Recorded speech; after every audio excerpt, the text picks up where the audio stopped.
कर ले। अच्छा जी। मैं पानी ज़्यादा कम कर देता हूँ।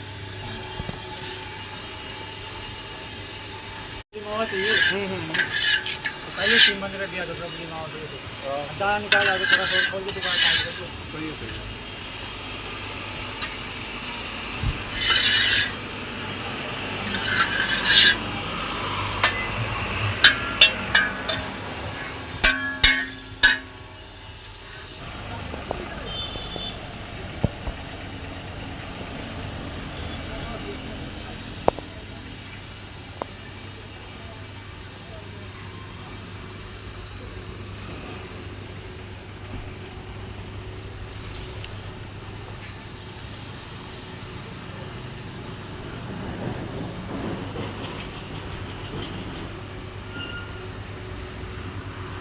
मूसे वाली की हवेली की बात है ना, सामने हवेली है मूसे वाली।